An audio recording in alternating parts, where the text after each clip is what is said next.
Wala raw i-endorsong kandidato sa Bilang Pilipino 2025 si VP Sara. Anya, nadala na siya matapos mabudol noong 2022. Narito ang report ni Marian Enriquez.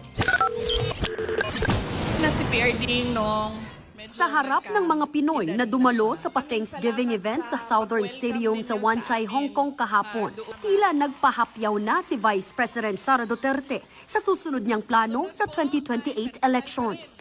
Ang pagpapasalamat ko sa inyong lahat, sa tulong ninyo, sa kampanya ninyo, sa suporta ninyo para sa akin at sa boto ninyo noong nakaraang halalan noong 2020.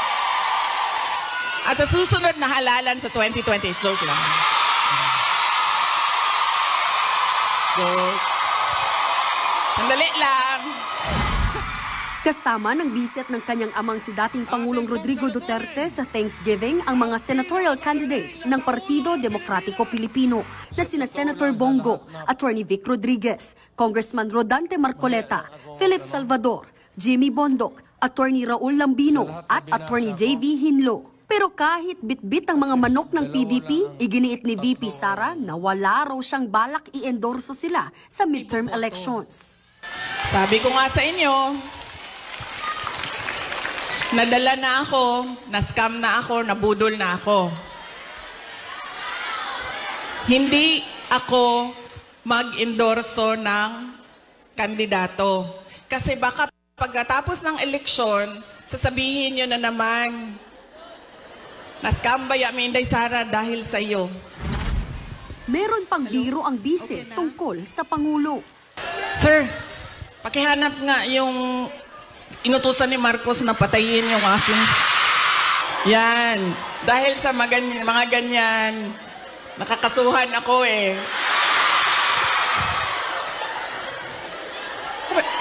Malay natin, di ba? Baka may inutusan dyan. Isa sa 7 nakabinbing articles of impeachment laban kay VP Sara ang pag-amin niyang may inutusan na raw siyang pumatay sa Pangulo kung may mangyari sa kanya. Kaya ang palasyo agad pumalag sa mga tirada ng bise. Itinanggi nilang na-scam si VP Sara sa pag-endorso sa Uniteam. Hindi rin daw Uniteam ang nagplano na gumawa ng masama. Is it not the other way around?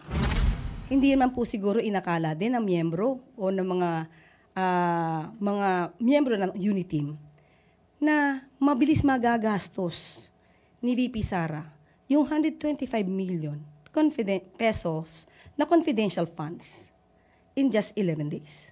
Hindi rin po din siguro inisip ng Uniteam noon na siya may mga kakilalang assassin. Banat pa ng palasyo, wag daw sanang pa-victim ang bise sa mga OFW. Sa gitna naman ng maugong na posibleng pagpapaaresto ng ICC sa kanyang ama, matatandang idinawit din si VP Sara ng self-confessed hitman na si retired police officer Arturo Las Cañas ng Davao Death Squad sa Oplan Tokhang noong mayor pa siya noong 2010. Sa Article 5 ng impeachment complaint laban kay Vice President Sara Duterte, nag-commit umano ang bise ng murder at conspiracy to commit murder dahil umano sa malawakang patayan sa kanilang syudad sa pagpapatuloy ng EJ case ng Davao Death Squad. Para sa mga tatayong House prosecutors, malakas ang ebidensya nila. Meron pong testimonial evidence na si Las Cañas. So, may direct evidence na nagpapatotoo po nito. Sakali mang ipatawag din ang bise sa ICC, hindi naman daw ito makaaapekto sa impeachment trial dahil pwede namang humarap lang ang bise kung ipatatawag siya ng impeachment court. Nagbabalita mula sa Frontline, Marian Enriquez, News 5.